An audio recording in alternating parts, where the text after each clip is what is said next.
I am a two-time cancer survivor of non-Hodgkin's lymphoma.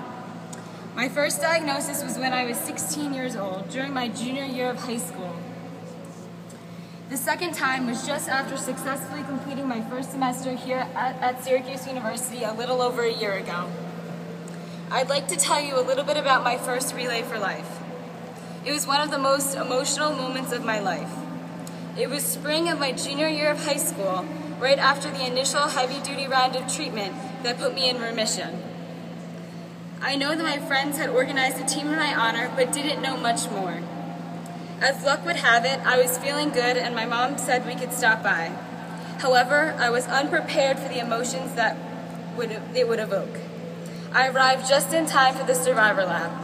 My friends quickly dressed me in a purple t-shirt and sash and walked me to the starting line. As I stood there, tears came to my eyes. As I began to walk, I felt each step put me closer in the marathon I had been running the past 8 months since I was diagnosed with lymphoma. It was dusk, and the glow from candles inside white luminaries lit the track as they do tonight. My family was along my side with others who had leapt many of the same hurdles as I. My friends were right behind me, just as they had always been during my previous journey. As I walked, I looked down for the first time and noticed the front of my t-shirt was emblazoned with the American Cancer Society logo, and the back spelled out my new reality in large capital letters. Survivor. I became a survivor. I was no longer a victim, patient, or case number. On this day, a new truth sunk in. I became a survivor. Let me tell you a little bit about my journey. Much of the first 24 hours after I discovered a rapidly growing lump on my neck was a blur. However, I will always remember waking up from surgery with a painful incision, tears, and some hard hurdles to face. I suffered all the painful stages of treatment that every cancer patient goes through. The hair loss, the chipmunk cheeks from the prednisone steroid treatments, and the nausea. I learned how fortunate I was. My illness was well understood, and all the doctors agreed on my protocol. I had a great support network of people who cared, from nurses to tutors to even people who helped give advice on wigs. With this support, I managed to juggle chemo and schoolwork and still keep up with my junior and senior year of high school and finish with my graduating class on time.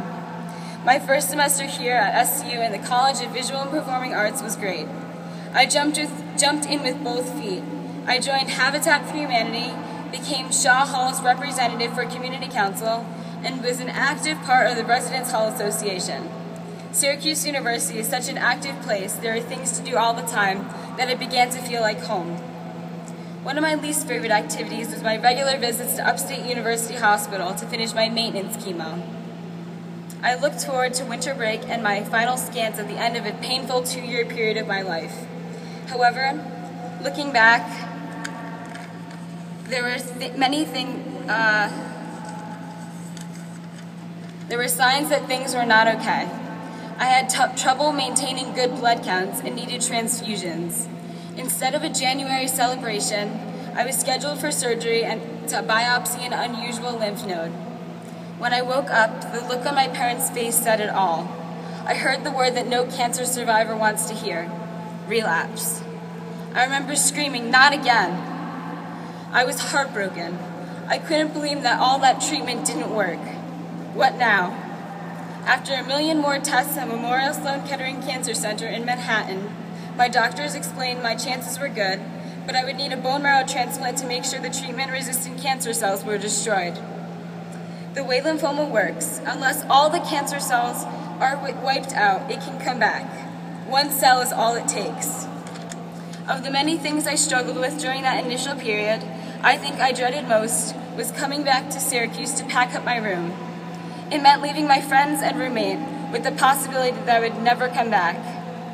I spent the next 9 months in a haze of intensive chemo, full-body radiation, and ultimately a bone marrow transplant.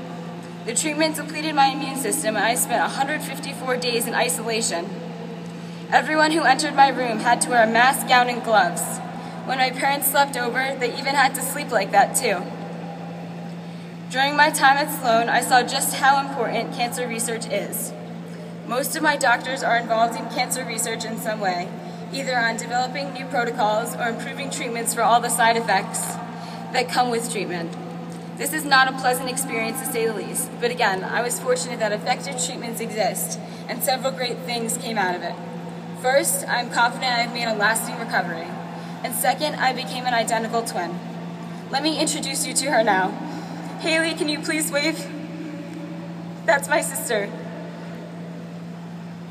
I underwent a bone marrow transplant in May 2011.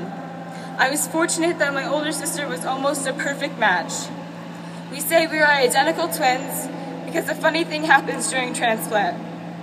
Her stem cells replaced mine after mine were fully depleted. The result is that we now have identical DNA. One of the greatest advances in treatment is the bone marrow transplant. Instead of the painful extraction directly from the hip bone, my doctors can now stimulate the stem cells in the donor's body and extract them the same way platelets are donated, through a vein in one's arm, and grow the stem cells into bone marrow in a lab. The actual transplant was just a big syringe into my arm. With research and funding, I'm sure cancer treatments will continue to improve. During the long months in isolation, one of the things that I had always on my mind was getting back to Syracuse. I really wanted to be here at Relay last year, but my blood counts were not stable yet, so I took an online class instead. Throughout the fall, I was determined to make it back to spring term in person. Everyone was worried how I was going to handle the famous Syracuse winters. You can thank my parents' prayers for the mild winter we have had this year. Thanks, Mom. I planned on, even though this talk has been delayed, I felt a new truth has been reinforced. If anything, I understand now the good work done by the American Cancer Society.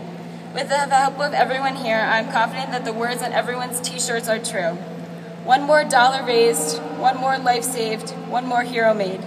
Thank you for being here, and thank you for being heroes by supporting this year's Relay for Life.